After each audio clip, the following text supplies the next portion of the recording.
Hello and welcome everyone to the Data Challenge Prenatal Care in America. My name is Tracy Flood. I'm president and co-founder of the BroadStreet Institute. I'm really excited to welcome you all here today. The Data Challenge is to create a portfolio project that can be shared with a key stakeholder about prenatal care in your region. We're talking about local data, and the RStudio group will be making a bar chart that has been optimized for an elected official like a governor at the state level. Shamini and Teresa will be presenters for RStudio, covering the basics of RStudio using Posit Cloud. So no download needed for RStudio. We're going to be doing a walkthrough of a cloud-based resource. We'll pay close attention to the topic of prenatal care, why we chose it, and also talk about why we always are thinking about key stakeholders when we're designing data projects. Gotta think about that key stakeholder when looking at data. Let's proceed with the plan. We're going to start with an intro, and then we're going to proceed to a step-by-step before trying it. It just takes practice. It's a little bit about us. My name is Tracy Flood. I'm president and co-founder of the BroadStreet Institute. I'm based just outside of Milwaukee. It is cold here right now. It is winter. All right, I've got my slug mug here too, just for good luck. Slug mug. I have 10 plus years as a community health data doc, where I use data to run diagnostics on the health of America's communities. I really do believe that data skills are the key to unlocking solutions to this generation's greatest challenges, and that we can all make a difference with data. BroadStreet is a registered nonprofit. First and foremost, we focus on data training and supporting each other. It's a place built for learners, by learners. Data is just one of those things that's a lifelong skill, and we're always learning how to try to make a difference with data. We're not affiliated with any of the tools we'll be using today, but if RStudio ever wants to sponsor us, we would welcome that. Here at BroadStreet, we believe that data heal the world. We believe that data is a catalyst for important conversations and creates a bridge to shared solutions. And of course, when we say data heal the world, what we mean are data people heal the world. They become that voice sitting around the table, taking a little bit of an extra perspective on any challenge that we might be facing. And we think that perspective is incredibly valuable. Our big picture goal, our vision as we move forward, is that if we share sources of local data, it will help to catalyze community action and maybe have a cascading effect to more evidence-based policies, programs. So building in all of the things that we've learned about how to promote health so that we can have a healthier nation for all. All right, ground rules: spread hope, share solutions. We know that even though it's cold outside, the political temperature is rising. We understand that. We try to harness our passion for public health through spreading hope and sharing solutions. We find that a positive view of what we can do ourselves, the actions that we can take right now, is really the way to empower ourselves and to prevent things like feelings of overwhelm or burnout. So please join us as we spread hope and share solutions with our actions and our messages. I want to address a very common feeling with data, and especially if you're new to some of these data tools. Please know that there's something about data that is very intimidating. I've been there. I did not start my career in data. I started my career in medicine, and I came to data after that. There's definitely always a little bit of imposter syndrome when it comes to trying new data tools and to learning about new data sources. And data people are always have that feeling of, we're never quite the experts. We're always asking questions of experts, and we're learning about how people use the data with boots on the ground. And that feeling of being an outsider actually can get to a person. I will say that. And that imposter syndrome, I think, can be reframed as humility. And I think it can be reframed in a way where we ask lots of questions. And it can be reframed in a way where we join communities like this to tinker and try and to troubleshoot and to learn new things. Data are a lifelong skill, and all the data tools as well. But please know that if you're feeling a little bit nervous, or if you're feeling like you have imposter syndrome around data, I've been there. And I think a lot of people have too. I got over my imposter syndrome when I realized the world needed data people, whether or not I felt ready. We just had to go for it. So I wanted to share that because it's a very real feeling. And I think as data people, we always feel a little bit like we're learning always. Let's start. Data challenge. What is a BroadStreet data challenge? A little bit about prenatal care and a little bit about why we talk about key stakeholders. All of the BroadStreet data challenges cover a public health topic, are designed to take 20 minutes, at least on the walkthrough, and use free data tools. They involve a data hunt, they involve practicing data tools, and they involve making a project for a key stakeholder. Key stakeholder. What does that mean? It means one person who will look at the data, and if data are shared in a way that makes sense to them, this person can take action. We really believe in data for making impact. It doesn't work just chucking the data in any format at somebody if that's not how they process information. So understanding that if we're talking to the governor might be interested in the entire state, might be interested in what they can do. So each person, each key stakeholder has a thing that they're wanting to know in order to tell if they should prioritize a public health topic. So getting into the head of that key stakeholder is really an important part of the data design and portfolio project process. This is what we call human-centered design first data. Our data challenge is to create a shareable portfolio project about prenatal care in your region designed for a key stakeholder. The data hunt today, we're going to be looking at HRSA's maternal and infant health mapping tool. We're going to be looking at different data tools as well before making a project for a key stakeholder in our step-by-step walkthroughs. Learning objectives. By the end of the data challenge, everyone will have found local data on your region or a region of interest. We'll be practicing using data tools. Data skills are kind of like musical instruments. The only way to learn is to practice. We'll be practicing those, getting some hands-on experience, and then creating a portfolio project designed to be shared with a key stakeholder. Of course, the bonus objective is also to connect. This is a small world, and those who love promoting health and love working with data can really get to know each other through live events like this one. If you're watching the recording, feel free to make a comment and say hi. We've got everything that we need. We've got you. We don't need any money. We're using free tools only, free data sources, free data tools, and a portfolio project with tutorials already prepped, which is awesome. Here's why we want to focus on prenatal care. We chose the topic of prenatal care because it impacts community health. It's an important community health topic. Improvement is possible. This is something we know how to improve. Evidence-based solutions exist, but it might not be happening everywhere. Pregnancies should be free from fear, and up to half of pregnancy-related deaths could be prevented with recommended prenatal care, especially early prenatal care. The social ecological model means that if somebody is not getting early prenatal care, there's a lot of things at play, including policies, including community and environment, the clinical care environment, interpersonal relationships, and individual beliefs as well. So it's a very complex issue with no one cause. If somebody is not getting prenatal care, we never shame or blame with data. These are complex issues and part of a larger model.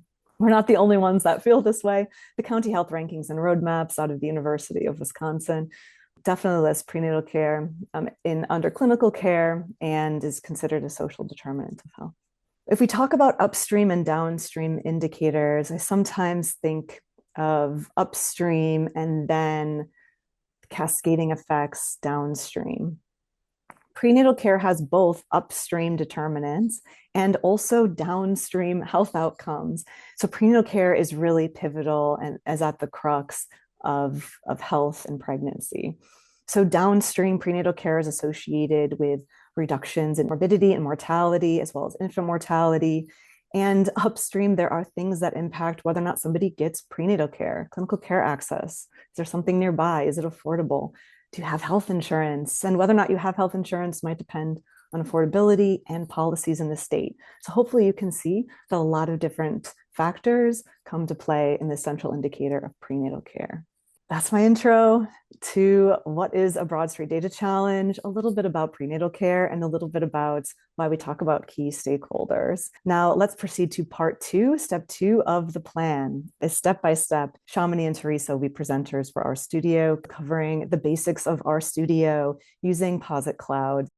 So as a bit of an introduction, my name is Teresa. I've been part of the BSI events team for a little less than a year would be my best guess. For my day job, I work as a data analyst at a local health department, specifically at Harris County Public Health, which is the local health department for Harris County, Texas. I'm interested and passionate about using data and math and technology and science to help people improve their health. So I started out as a biomedical engineer, and then I pivoted to be a public health data analyst, and I think that's kind of the common theme that ties my career so far. So I guess let's get started on the module. For this RStudio session, this is what the end product is going to look like. So it's an image of a bar graph, and what the bar graph shows is the rates of early first trimester prenatal care, and it shows the rate for all of the United States here at the very bottom bar, and then the state for, in this case, since I live in Texas, I made one for Texas. This shows the rate for Texas,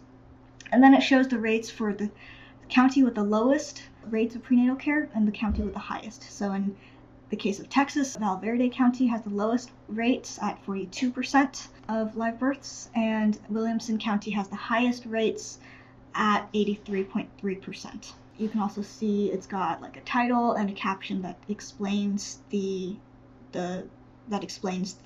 bar graph, and also gives more information on the. I know the title of this module says RStudio, but what Shamini and I have kind of found is that it's a little bit of a pain. Well, it's not a bit of it takes extra time to have people install both R and RStudio, and to help people kind of troubleshoot that process if they need help.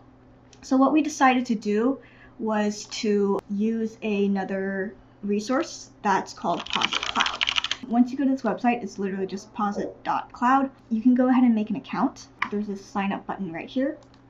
You click on that, and then for this we'll be using the free version, but if you decide you want to continue with Posit Cloud, you can use the other versions as well. But for now we'll be going with the free version, so I'll click on learn more and then sign up. And this will take you to the sign up page where you can make an account here, or you can use Google, GitHub, or Clever, whatever that is, to sign up and make an account with Posit Cloud. For me, I already have an account, so I'm going to go to log in and log in using my Google account. Once you make an account, you should have a screen that looks something like this. It's a workspace. You'll see that there's nothing in here for now. And so we're going to go ahead and make an RStudio project. So I can do that by clicking on New Project, and then New RStudio Project, and give it a couple seconds to spin up a new project. While it's doing that, Shamini will send two files in the Zoom chat. One is a file that ends with .r. .r is like a script of R code that contains the template code for the session. She'll also upload an Excel file that has data on prenatal care rates. And in just a minute, I will show you where that data comes from. Once she puts that in the chat, go ahead and download those two files. Kind of looking at my screen, it looks like the project is loaded. For those of you who have used RStudio before, this interface should look pretty familiar. This is basically like a cloud version of RStudio, and so that's why the interface pretty much looks pretty similar to RStudio. There are a couple of differences, and one of these differences is basically due to the fact that it is a cloud version. So in order to get files into this cloud version, I have to use this upload button that's right here. Sorry, backtrack a little bit. To explain this interface for people who are not familiar with RStudio, we can kind of see three panes here. So on the left here is what's called the console, so you can see the word console here. There's also terminal and background job tabs, but we're going to stick with the console tab right here. Basically, in this console tab, you can go ahead and type commands and code and execute commands here, and execute code here. Then we'll go to this pane, which is called the environment pane. Again, this pane also has 4 tabs: environment, history, connections, and tutorial. But for now, we'll stick with the environment tab, and I'll kind of show you how to kind of use this in just a little bit. And this last pane down here also has a bunch of tabs: files, plots, packages, help, viewer, and presentation. And the default is at the files tab. You can see right now it's kind of just got some files that are kind of related to the new project that we just created. And you can go ahead and just ignore these for now. Basically, because this is a cloud environment, we have to upload files, if we want to upload like data or scripts or whatever, we have to upload them to this cloud. So if you hover over this upload button, you can see that it says upload files to server. So let's go ahead and click on this button. And then there's two fields. One is target directory and the file to upload. This is kind of the default target directory, and you can go ahead and kind of leave that as is. For the file to upload, I'll go ahead and upload the R file and upload the Excel file that Chamonix should have sent and you hopefully will have downloaded. I've gone ahead and uploaded those, and you can now see those two files in the files pane. Let's go ahead and open up the R script. So it's called earlyprenatalcare.r, file extension for an R script. If I go ahead and click on that, you'll notice that a fourth pane pops up, and this pane is what allows you to actually see the code. Okay, so I can kind of scroll through, and you can see like all the code that's used to make this bar graph. This code kind of starts with this kind of like header intro information. Basically, it kind of outlines the purpose of the code, a little bit about how to use it, and some copyright information. Please do not, you're free to essentially share and adapt the code. And if you do share the code, please credit BroadStreet Institute, and here is some sample text. So let's go ahead and run this first line. We're going to be using something called a tidyverse package. So a package is basically just a bunch of functions that are used for, in our case, data analysis, data wrangling, data visualization. It does not come installed on default as default as part of RStudio, so that's why we have to go ahead and install it. And so I can do that by kind of highlighting this line and then clicking on this run button here. And you can see, if you kind of mouse over the run button at the top, you can see that it gives a description of what it does. So it runs the current line or selection. And it also tells you that you could use Control Enter to run that line. So I'm going to go ahead and select this line and hit run. Okay, and now you can see that in the console, a bunch of stuff is happening. And it actually takes a couple of minutes to install tidyverse. So while it's running, let me go ahead and show you the data. Okay, so in the chat, Chamonix is going to send you the link for this website dashboard that contains the data. Tracy also gave like a brief overview of it. Basically, it's HRSA's maternal and infant health mapping tool. It's got a lot of indicators and data related to maternal and infant health, and it allows you to map those data as well. So for our cases, we're going to be doing early prenatal care. So I'm going to click on health indicators and then scroll down a little bit until I see prenatal care in the first trimester %.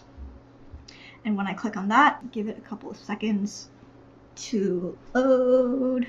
There we go. Okay, so it defaults to kind of the latest years of data that they compiled, which is 2020 to 2022. And basically these numbers represent the percentage of live births where the mother got prenatal care in the first trimester from 2020 to 2022. So once this layer has loaded, you'll be able to see that it's got a map here of, at the county level, of rates of prenatal care. And the map is really nice. That's cool. For our purposes though, what we want is more of this data table at the bottom. So if you scroll down, you'll see a table. And in this table, each row represents a county. And there's multiple like columns here that each gives like some information about that county. So this first column here is called the county FIPS code. It's basically like a unique code that represents the county. There's multiple like Jefferson counties, for example, and so that's why a unique code to identify a county is really nice. Then you've got some of these other columns. You've got the state where the county belongs in. You've got the county name. This column here, it's cut off a little bit, but it's basically the rate of prenatal care in that county. So for example, Baldwin County has a rate of 77.1% in Bama. This next column here shows the rate for the state. So you'll notice that in this, these 4 counties have the same value for this column, and that's because this refers to the state prenatal care rate. We kind of want this table, we want to export this table. Luckily, this dashboard allows us to do that. So at the top right, you'll see this export to button. We'll go ahead and change PDF to Excel, and click export. And once we do that, the file that's exported, that should actually be the exact same data that Shamini should have sent to you before in the Excel file. And let's head back to the cloud. Okay, so it looks like the installation of Tidyverse is done. To kind of walk people through a little bit of basic R, I'm going to start with something called a variable assignment. Let's say I want to assign a value of 2 to a variable called x. So what I can do is in the console, I can type x, an arrow, which is like a left caret, I guess, and then a dash, and then space 2. So what this is saying is that we're taking the number 2 and we are assigning it to x. So if I go ahead and hit enter after this, if you paid attention to the environment pane, you'll notice that now, previously it was blank, but now it shows that the variables and their values. So in this case, all we have is x, and it has a value of 2. If I want to reassign that variable, or if I want to make x 3 now, for example, then I can overwrite it. So I can type x arrow 3, hit enter, and you'll notice that now in the environment pane, the value of x has changed to 3. So right now, I've only been showing how to assign numbers, but you can assign what are called strings as well. Basically just a bunch of, a string is basically like a sequence of letters and numbers. So for example, here in line 63, we have variable assignment right here. So what it's saying is take the string Texas and assign it to a variable called your state. So if I go ahead and run this line, so I highlight it and hit run, you'll notice that now in the environment pane, you'll see that your state, the variable your state, has a value of Texas in quotes. And the quotes signify that it's a string. So that is variable assignment. And now the next concept that's probably pretty important is something called a function. So if y'all have used Excel at all, I'm sure functions are hopefully not too new to you. But basically a function is, it takes an input, it does something to it, and then it outputs the result. So let's say I wanted to get the square root of 3. There is a function for square root. It is called sqrt. And so what I will do to run this function is type in sqrt, the name of the function, and then in parentheses, I'll type the input. So in this case, the only input is the value. So I'm going to go ahead and type in square root of 3, hit enter, and now it has outputted the value of 1.73. If I wanted to run the function on a variable, you can do that too. So instead of saying square root 3, I can do square root x. And it will give me the same thing because x has a value of 3. If I wanted to assign it to a variable, I could do that too. So y, assign that square root x. And now you'll notice that in the environment pane, y has a value of 1.73, etc. Another thing that's probably unique to RStudio, Python has just started to implement this, but I'm not a huge fan of Python's implementation. But you'll see this like symbol throughout the code. This is what's called a pipe. This symbol is kind of specific to Tidyverse, and it kind of allows you to chain a bunch of steps together. The way I think of this pipe is basically like saying and then. So instead of doing square root and in parentheses x, if I wanted to use a pipe, I could do x and then type a pipe. There's also a keyboard shortcut for it. Type a pipe and then square root, like type the name of the function, and hit enter. And I forgot to run these 2 lines. So in line 56, I installed Tidyverse, but just because I install it doesn't mean that it loads up the package and the functions that go in it. So let me go ahead and run these lines to load the Tidyverse package that we just installed. There we go. Okay, the pipe is part of the Tidyverse package. All right, so now I can do this, take x, and then do square root on it. And it outputs the same thing. You might think, why do this over just square root of x?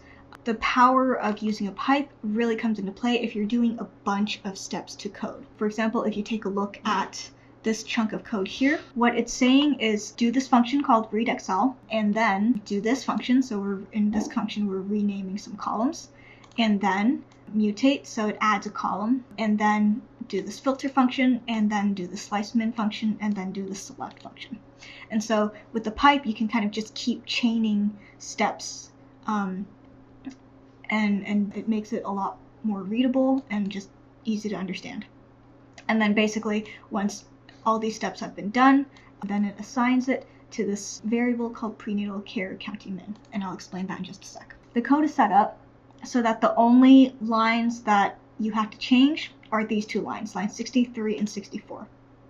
So here in 63, you'll change the string to whatever your state is. And in 64, if you uploaded the Excel file that Shamini sent, it should be named HRSA early prenatal care.xl. If it's not named that, then you can go ahead and change this line to whatever the name of that file is. It's set up so that you only really have to change these two lines. So definitely change this line to the name of your state, and either change this line or make sure that it's the same.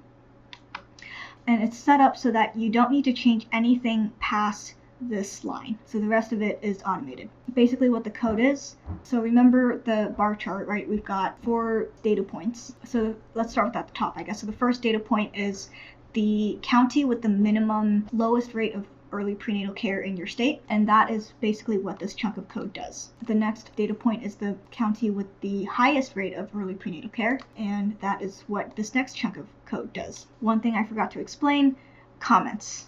So you'll notice the symbol here, this pound sign. This pound sign designates a comment. Pretty much it's just text that you can use to kind of tell people what your code does. It's not like code, and RStudio knows to ignore a comment. You'll see comments throughout this file. This chunk of code gets the state percentage. So remember, the state percentage is in this column right here. For the US percentage, we got that data using CDC Wonder. If you are familiar with CDC Wonder, I do have the saved Wonder query links here, so you can see where I got these numbers. But basically, we got the numbers for all of the US to calculate the overall percentage of prenatal care in 2020 to 2022. Okay, so now we've got those 4 pieces of data. The next step is to combine all that data into one thing. I should probably run these. So let me go ahead and highlight all of this and hit run. Right now I'm just running up to the combined data frames. Oh no, did I not run that? I didn't run these either. I was a little too busy explaining, but basically you do have to run these lines to make them show up in the environment, because otherwise it complains like, I don't know what file name is. Well, that's because at that point I hadn't run this line to put it in the environment. So now it should know what file name is. So let me go ahead and run all of this up to and including the combined data frames section. So hopefully that doesn't error out. It looks good. Basically what this last part does is it puts it all together. So now it took those 4 pieces of data and stuck them together into one data frame. By the way, if it's in the environment, you can, if it's like under the data section, you can click on it and it'll like open up here. Another way that you can view it is to type in the name of the variable here. So prenatal care, hit enter, and it'll also show up in the console as well. So there's a couple ways to kind of view what's called a data frame. This section of code where it says plot horizontal bar chart, this is the code that actually makes the bar chart. You'll kind of notice it looks a little bit different. So it's got some functions here, but then it's got like a plus sign. And the way this works is the package that I'm using is called ggplot, and it builds up a plot in layers. So basically what it's doing here is define the plot and then make the bar graph. So you can see this bar graph, create the bar graph here, and it's doing it in layers. So it does this layer first, then it does this layer, and then it adds the text of the label, then it sets the X limit, then it adds a vertical line for the US benchmark. So it's basically building all of these elements of the bar chart one at a time. So then once you run this code, let me go ahead and run that. When I ran that, what happened is if you look at what used to be the files pane, it moved to the plots pane and the bar chart showed up. You can still switch back to the files tab by clicking on the files, like on the tab name here. So we've got the plot right here. You'll notice that it's kind of squished and it's cut off here, like the text is cut off, and that's okay because this plots pane is kind of just for preview. If you do want to see it, you can also use the zoom button. A window will pop up with the full version, the bigger version of the plot. I'm going to close that for now. And that is the bar chart. And then this last line, GG save, it basically saves the bar chart. So let me go ahead and click on that, run that. And when I do that and I go back to the files pane, you'll now see that there is a file called early prenatal care texas.png. And from there, I can go ahead and click on this, click on the check marks next to it to select, and then click on the gear and export it in order to download the bar graph that we just created. That's kind of a lot. Unfortunately, we don't have time to kind of go over all the code line by line, but if you do want to kind of dive into how this works, there's several ways to do that. A resource that you can use is Google. So let's say you didn't know what this read Excel file does. You can go ahead and Google read_Excel R, and then read Excel like function R or something like that, and the documentation in Google will pop up with what it does, and you can look at how it works. Another thing you can do that I personally like to do is to kind of run the code line by line to kind of see what it does. Let's say I wanted to see what this thing does, like just this thing. So then I can highlight just this read Excel file name and hit run. And when I do that, it gives you a preview of what the output looks like. If I wanted to see what the next step does, then I can start, and make sure to not include the pipe when you do this, because the pipe means and then. So that means it like tells RStudio that it's waiting for the next step. So if I wanted to run these first two steps, I would start to highlight read Excel and highlight the second step, and I would do not include the pipe.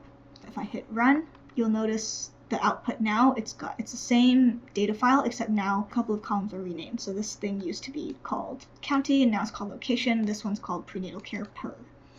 And you can kind of just keep doing this line by line, so and kind of see the before and after of what changes. And so that's a nice way to do it. And then the last way, if you're really stuck, is honestly ChatGPT. What you can do is copy and paste in chunks of code and ask ChatGPT to kind of explain what the code is doing. I have seen it be wrong though, so obviously, take it with a grain of salt. But I think for a lot of times, especially for like relatively simple code, that it's not bad at giving explanations. Okay, and with that, I think it's time for us to move to the team rooms. Give it a try, because honestly, the best way to learn something new is to practice.